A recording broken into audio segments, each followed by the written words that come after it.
going on, champs? Welcome back to the Sav Show. Today I'm going to be talking about 7 things that I learned over a wild weekend of MMA. So the weekend just went down, UFC 322 on Sunday. Hearts are broken all across Australia this week.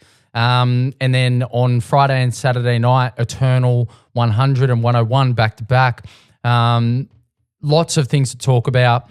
Lots of highlights, lots of moments, lots of really interesting storylines. But there's 7 things in particular that I wanted to kind of dive into as things that I learned. Okay, some of them are a little bit funny, some of them are not so funny.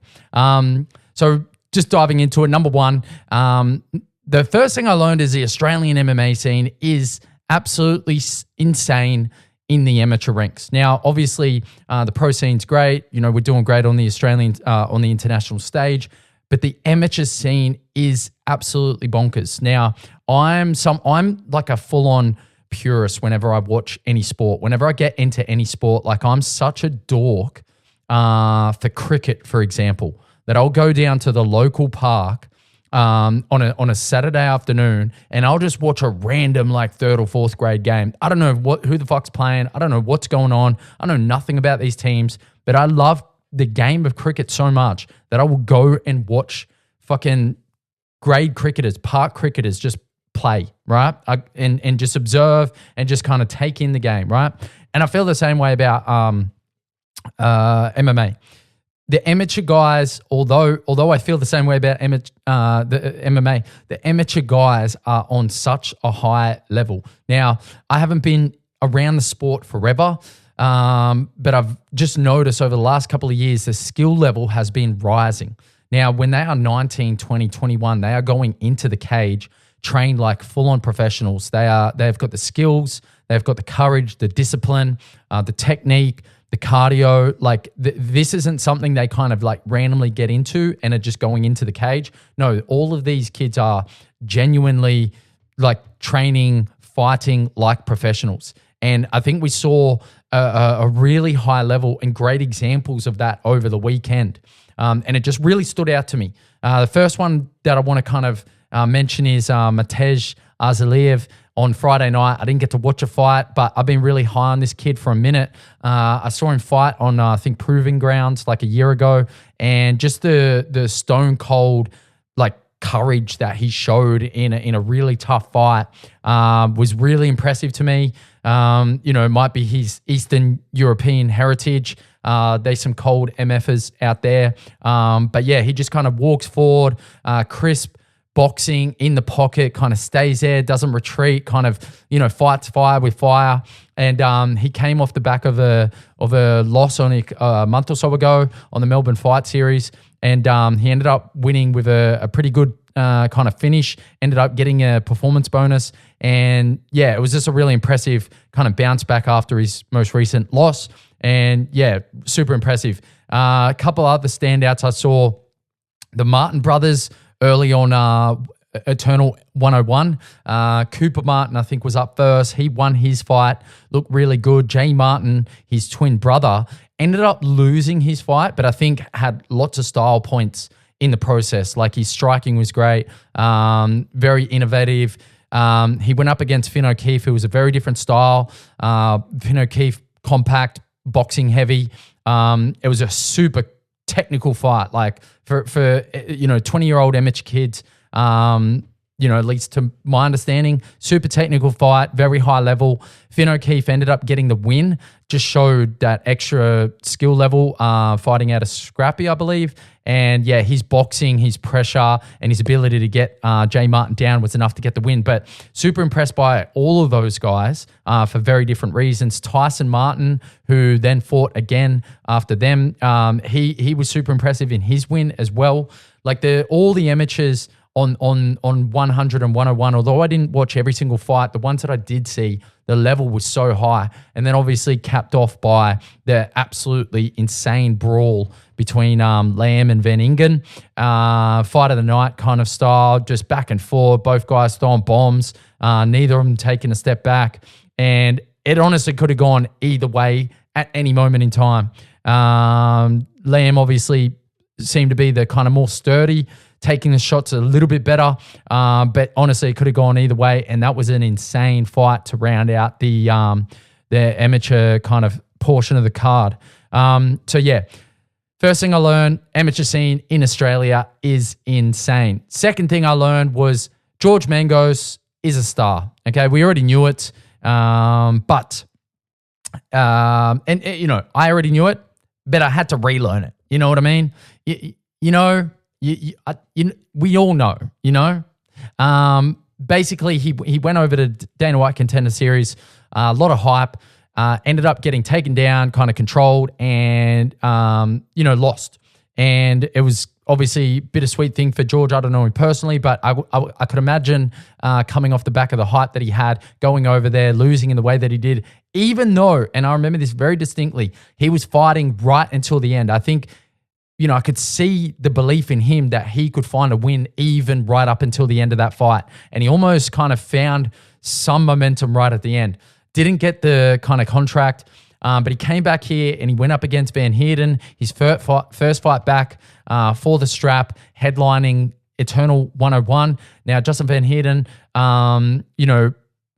super tough opponent, has kind of fought the who's who of the Australian, Australian MMA scene, and he was not going to be a slouch. Now, George did get the win in their first fight,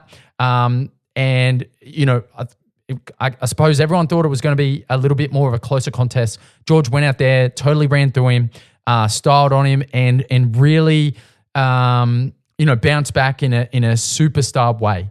The way that he did it, the power, the speed, the celebration, but also, humility, kind of like, showed respect to Justin at the end, and was very, I don't know, the everything about that performance. The way he walked out, the confidence that he took when the bell rang, and, just everything about it, to me, screamed superstar. His call out on the mic was perfect. And yeah, I think he is a superstar in the making. And, I think UFC is obviously going to be the next stop. So that's something I kind of learned, but also relearned. Like, I already knew, but now I know. Anyway, number 3, the third thing that I learned was that Eternal run an insanely tight ship. Now, obviously they had the doubleheader, really well promoted, the posters in the lead up, Eternal 100, Eternal 101, some crazy fights on both cards, on both nights, back to back. It was really, optimistic, courageous kind of way to kind of, put on these two shows. Now, I think the execution was really top notch. Now, obviously, they didn't have everything go their way. Eternal 100 ended up being a bit of a shit show with, fights being cancelled, moved around, like that. It was absolute insanity on the Friday. And it was really heartbreaking because there was a bunch of fights that I was super keen to watch. Obviously, Nate Law versus Weir White, a few others, but basically it was total chaos. But the way that, Eternal and their team scrambled to not only get fights rebooked, move fighters around, but then the way that they fucking redid the poster, made sure that Matty Fordham, the Skeletor, got on that fucking poster. And then, just the way that they scrambled to promote it and kind of announce it all, I think was really top notch. And to be honest, this is not just an Eternal thing, but I've seen this in a lot of fight promotions. And look, I'm not a professional. I don't do this for a living. I kind of like tune in and out, but something that I've noticed over the last couple of years of following the Australian MMA scene and just kind of watching a lot of these fight cards is that when fights get pulled, I don't think there's enough disclosure around it. Now, I don't know what the reason behind that is, but I just feel like I want to see, if a fight gets pulled, if something changes, if a weight class changes, if an opponent changes, if a fight is moved, whatever it is, on the card, off the card, I think the audience, and me personally as a consumer, I want to know. That person who I was tuning in to fight is no longer fighting. And I just feel like, look, I come from an events background. I come from a a music background. I come from a social media background. And whenever anything has happened, I used to run a lot of shows. Whenever anything happens, you amend the flyer, you re-put it out, you re-promote it, you make the announcement to the audience. And I would love to see a little bit more of that with the Australian MMA community. Now, I don't know what the reason behind it is. I don't know if it's resources. I don't know if they just don't want to disclose. And, I'm talking about all the promotions. Like, I see it, like Eternal over this weekend was probably the first time that I saw like the poster get remade and the kind of changes get announced. That was kind of the first time I seen it. Most of the time, I'll rock up to a fight event and the guy who I've come to go watch fight is not working out anymore. And I'm like, what the fuck? And I'm just like trying to figure out what's going on. And yeah, I just feel like all the promotions could do more of that. Beatdown, Hex, Eternal, all the other amateur cards. Like, I just feel like the people paying money to go see these shows, to tune in, just as a courtesy, just let them know, update posters, whatever it is. Put something on a story. Like, it doesn't even have to be big. Just put something on a story. But yeah, anyway, side note. But yeah, I think the fact that they scrambled, they got the new poster together, and then the broadcast on both nights was really top notch. Obviously, Blake Hollywood in announcing all the fighters does a great job, and then the team of Noak, Matty Bones, and MCT were just kind of on point both nights. And Matty Bones had some absolute crackers. Guy's funny as fuck. For real. But yeah, I mean, look, I do like listening to the commentators on all promotions, but I felt like, obviously because recency bias, Eternal just really stood out. But Hex are going to have their shot this weekend, so I'm keen to tune in and see what Hex have to offer on all of those fronts. But yeah, main thing I learned is that Eternal ran a really tight ship, and it was cool to see.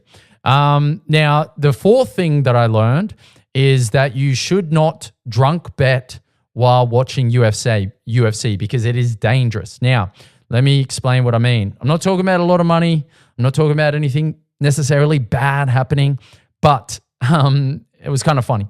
Now, the opening fight of the main card, before I move on, that was it. Eternal was the kind of main draw card for me over the weekend of the Australian local scene, and there was a bunch of highlights, bunch of standouts. Obviously, Mengos, but Downey, his win over the King of Kings was an insane bounce back. There was a head kick KO by Zane Rickus. Oscar the Mauler, stepping up on a couple days' notice and taking Taser Malone to a decision victory was super impressive. Taser Malone, I thought he was just going to kind of run through Oscar. Oscar obviously has had some pretty impressive fights already on his career, like obviously beaten Jet Fisher, I believe.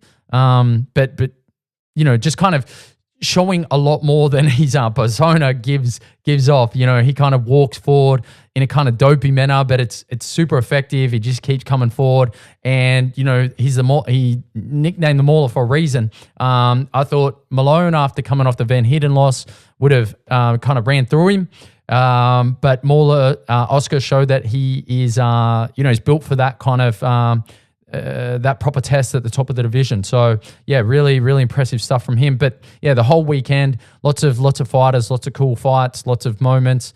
Sick. Anyway, moving on to UFC. Now, yeah, number 4, the fourth thing that I learned was that drunk betting while watching UFC is dangerous. Now, the reason why is it's not as bad as it sounds. Now, whilst watching the main card, the first one was obviously two people with very similar names. Okay. Benoit Saint Denis versus Beneil Dariush. Okay. If they're fighting literally anyone else on the roster, this problem does not occur. All right. But they were fighting each other. All right. Let me say it one more time. Benoit Saint Denis, B-E-N, versus Beneil Dariush, B-E-N, Dariush. Like this is fucking ridiculous. Anyway, after a couple of pints, I go to put on a little sneaky $5 bet for the main card. And I decided to pick method of victory and obviously the winner. Now, in my mind, I got BSD, right, to win by KO/TKO. And then I got Carlos Prates in the second fight to win by KO/TKO. Now, I'm not going to disclose what the other three bets were because they're not relevant to this story. But anyway, BSD obviously gets a knockout win over Dariush very quickly. And I didn't, at this point in time, I had not checked the betting app. I was just like, all right, cool, that's a good start. Good start, got 1 of 1. Cool. Thinking that I'm on the way to, all I got to do is get these 4 methods of victory correct. And, I'm probably looking at generational money. I'm feeding my children, for generations. This is going to be a very, very happy end to the rest of my life. And I was excited for that. Prates gets to win, knocks out Leon Edwards. It was insane, very brutal, smiling as the kind of final shot rained down on him. It was hard to watch, but in my mind, I'm thinking, all right, I'm 2 from 2. Here we go. Generational money. Let's go. I go into my app, pull up the betting slip, look at fight number 1. All right, loss. Interesting. How could that have lost? Benoit Saint-Denis won by TKO/KO. I should be up. Go in. Oh, okay. I've selected Beneil Dariush. Anyway, moral of the story is don't gamble. Don't drunk gamble. Probably don't gamble ever. It's bad for your health, bad for your bank account. And even if you win, you don't lose. Obviously, I had Sean Brady by points, Wei Lee by points, and JDM by TKO. So I ended up pretty much digging a pretty big hole. But yeah, that's not the point of the story. The point of the story is just don't do it, guys. All right. A lot of podcasters, a lot of content creators out there be promoting gambling apps and all that kind of bullshit. That ain't me. That ain't never going to be me. I ain't about that. Don't do it. Don't just save your money. Okay, save your money. All right, because you might run into Beneil Dariush versus Benoit Saint-Denis, and then you've just burnt $5. Okay, might as well throw it in the toilet. Anyway. That was number 5. Number 6, the 6th thing that I learned from a wild weekend of MMA was that, that was number 4. The 5th thing that I learned is that Islam is the GOAT. What's that? Caption, parentheses? No. Buckets. Where, the 2 circular things. Brackets. Islam is the GOAT, bracket, almost. Okay, bracket. Now, I say almost because he's only just beaten JDM up a weight class, and I think that I would like to see at least one more defense at welterweight before I can make that call. I still do think it is John Jones, but I think after Islam kind of makes at least one more defense of his welterweight, it's kind of him, just because of how he's done it. Like we really have to go back to Volk kind of surviving on the ground to be like, look, Volk almost did it. And that's kind of it. Poirier had him in a couple of moments. But I mean, he wasn't really giving up rounds. It was like, Poirier was getting damage off, but he wasn't really giving up rounds. Yeah, he might have lost a round or 2 to Volk, but like, I don't think that was robbery. I think a lot of people, might have said that, but, in my mind, it was pretty clear that Islam won at the time. I was not up in arms. I thought Volk performed exceptionally well. Like he fought like an absolute fucking trooper and like made the whole of Australia so proud, like fought like an absolute Terminator. But I thought Islam won. Same with Poirier. And for him to do it in the style that he did it against JDM, who, I thought would make it very competitive, was just impressive. It was so impressive. And yeah, at this point, I want to see one more defense, and then I'm willing to call him the GOAT based on my very, short stint in this sport. But it was very impressive. Now, number 6, the 6th thing that I learned is that Dagestani wrestling is a different beast. Now, again, I already knew this. I suppose this is relearning. But, when you don't watch these guys wrestle for a little while and then you see them do what they did and do what they do, it is just phenomenal. Now, I'm going to say this over and over again. I'm no expert, okay? Armchair commentator over here. I've had one fight. Don't make me talk about it. But yeah, I've never really wrestled properly. I don't know the ins and outs, but from what I could gather, there's a couple things. Number one, Bilal, who we thought would have had a bit more of a problem, would have been a bit more of a problem with the wrestling. Too slow on the shooting. Doesn't create enough urgency out of his opponents because he's striking so shithouse. So Bilal's striking is the number one thing. He doesn't get the arms up high enough so that when I remember JDM fighting him, he could get his guard down quick enough that when Bilal would take his shots, he was framing and then able to stay in range, and then kind of like dominate the fight that way. Bilal was number one. The striking was not good enough. It wasn't dangerous enough. JDM was not scared enough. Number two, the shots were slower and they were too high. Like one thing I noticed with Islam's shots is that they were all so fast and they were just under the frame of JDM. And obviously, he gets to that point because his striking was so good at the beginning. Chopped the lead leg, JDM switches stances, makes the shot easier. But it's the kind of the worry of the head kick, that he got against Volk. It's the skill of the striking. It's the speed of the shot, and it's the accuracy of the shot, diving under that guard of JDM, just kind of at will. And it was just impressive. I'm Australian. I want my boy to win. But I love this sport, and I love watching the professionals, the top tier athletes going to work, and that's what we saw. Now, that's what I learned or relearned is that Dagestani wrestling is a different beast. Okay, cool. Number 7. All right, this is going to be the last one, then I'm going to wrap up because I ain't podcast in a minute. Anyway, number 7, the 7th thing that I learned, and I think this is the most important thing, okay? This is going to sound a little bit silly the way I'm going to say this, but there's a point, okay? There's a point that I'm going to get to in just a moment. Now, the 7th thing that I learned is that JDM is only 29 years old. What? JDM, Jack Della Maddalena, is only 29 years old. Now, yes, I only found that out. Maybe it's relevant, maybe it's not, but the point I wanted to get to is that he is still so young. And to be honest, he got that shot at the title from a position that, not a lot of people thought he should have got it from. How old was JD? Oh, no. What rank was JDM? I should have looked this up before I started this podcast. JDM when he fought Bilal. So, he's ranked 5th.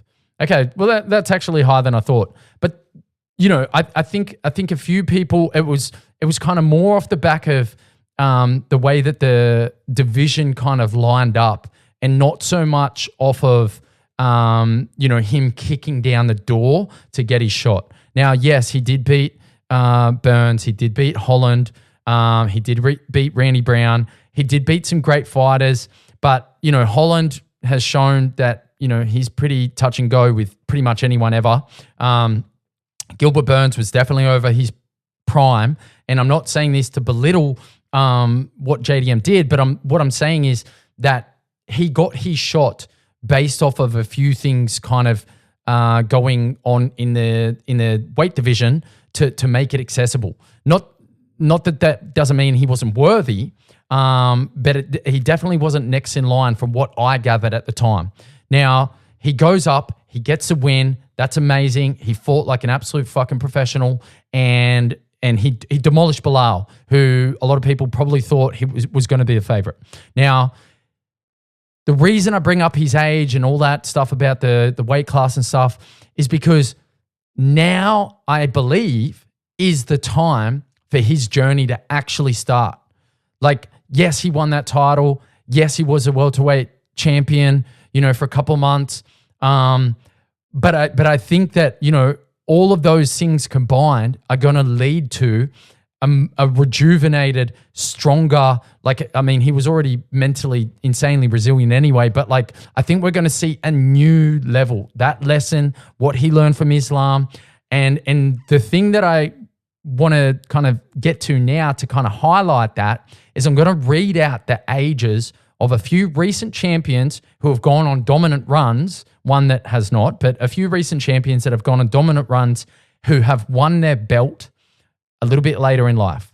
Now, Kamaru Usman, he was 31 when he beat Woodley. Okay, he was 31 when he beat Woodley, went on a insane run, and at one point was being talked about as the welterweight GOAT.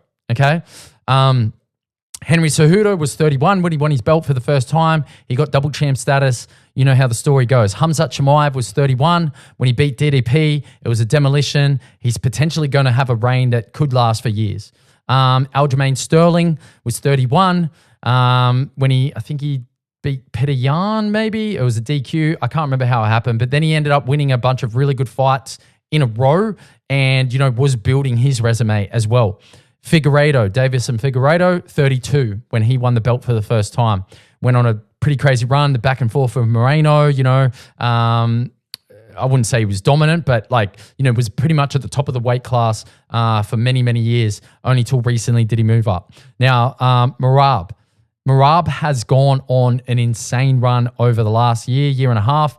He was 34 when he won the belt for the first time, and Alejandro Pantoja was 33 and is now, I don't even know what fucking weight class he's in, but that guy is just an animal. He's a different beast. The reason I make all of these kind of illustrations is to say that JDM is 29 years old. He is not even close to his prime. I think that there are so many layers that JDM can unlock. And I'm actually I'm disappointed that he lost. I'm disappointed that he lost the way that he did. But I am so proud as an Australian, as an MMA fan, of what he's done already and what he's going to do. I think that what he's going to do from here is insane. Obviously, he'll need to take some time off, but he comes back, he beats Shavkat, or he beats Brady. I'd probably say one other one, probably like a Shavkat, then maybe like a Morales or something like that. But I think he beats both of those guys, and he's right back in there against Islam because, I just think he has a lot more to show. He didn't get to show the best version of himself the other night. He will have learned a lot. And yeah, I'm excited. I'm excited for what he has to show next. Yeah. Anyway, honestly, please don't take what I just said as disparaging his ability to get the title shot and win the title and all that stuff. That's not what I'm trying to say at all. I just think it's impressive that he got there, but I think there's so much more to go.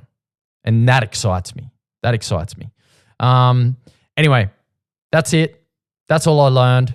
7 things that I learned from a wild weekend of Australian MMA, international MMA, I guess, as well. But yeah, wild weekend, Eternal 100, Eternal 101, UFC 322.